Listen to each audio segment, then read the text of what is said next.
ఈరోజు మేము బగారా రైస్ చేసుకుంటున్నాం. సో ఆ బగారా రైస్లో కాంబినేషన్ వెజ్కి టొమాటో గ్రేవీ, థిక్ గ్రేవీ లాగా చేస్తున్నాం. దీనికి సింపుల్ ఇంగ్రీడియంట్స్ టమోటో, ఆనియన్, కొంచెం కరివేపాకు, పచ్చిమిర్చి. మిగతా మసాలా పౌడర్స్ అన్ని నేను డిస్క్రిప్షన్లో ఇస్తాను, లేదంటే వేసేటప్పుడు చెప్తాను అన్ని.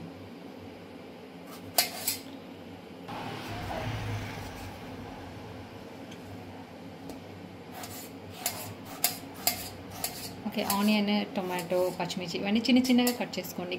మిక్సీకి వేసుకోవడం కంటే ఇలాగ కట్ చేసుకుంటే కొంచెం కర్రీ మంచిగా అనిపిస్తుంది, టేస్ట్ ఉంటుంది. ఓకే,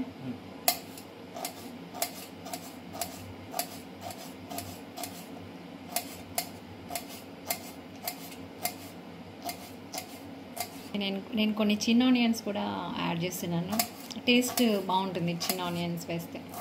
సో యూజువల్గా తమిళనాడు సైడ్ ఇవి చాలా చాలా ఎక్కువ యూజ్ చేస్తారు.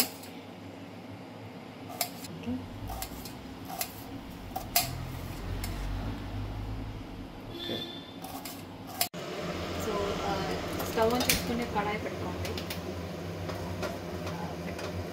చేసి కడాయి పెట్టుకొని కొంచెం ఆయిల్ వేసేసుకోండి.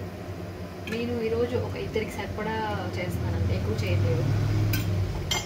వేడైన తర్వాత ఆవాలు,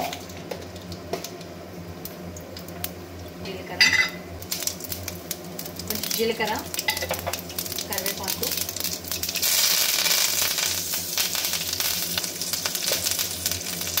పచ్చిమిర్చి,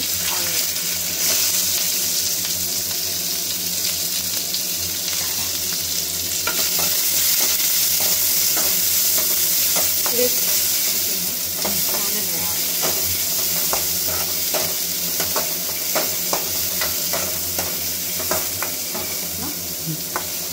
ఆనియన్, గ్రీన్ చిల్లీ వేసిన తర్వాత కొంచెం ఫ్రై చేసుకోండి. తర్వాత జింజర్ గార్లిక్ పేస్ట్ వేసుకోండి. సో ఆనియన్స్ ఫ్రై అయిపోయాయి. ఫ్రై అయిన తర్వాత జింజర్ గార్లిక్ పేస్ట్ వేసేస్తాం.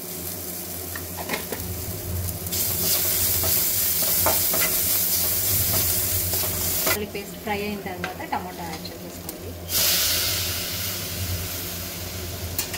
టొమాటో పైన స్కిన్ సపరేట్ అయ్యేంత వరకు ఫ్రై చేసుకొని తర్వాత మసాలా ఐటమ్స్ అన్నీ యాడ్ చేసుకోవాలి. నేను అప్పుడు చెప్తాను masala items. Okay, tomato almost cook అయిపోయింది. ఇప్పుడు మసాలా ఐటమ్స్ అన్నీ 1 by 1 యాడ్ చేసేస్తాను. సో కొంచెం పసుపు, కొంచెం కారం,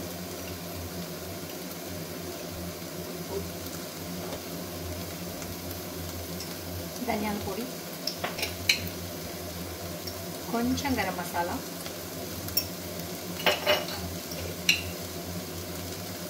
కొంచెం జీలకర్ర పొడి.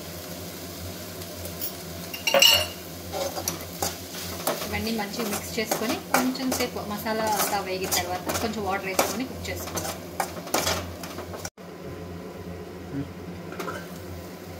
Okay, tomato curry almost cook అయిపోయింది. ఇప్పుడు కొంచెం టేస్ట్ చూసుకొని ఏమైనా ఉప్పు, కారం ఉంటే యాడ్ చేసేసుకోండి.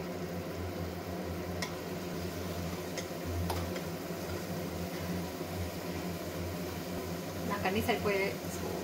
కొంచెం కొత్తిమీర వేసేసుకోండి.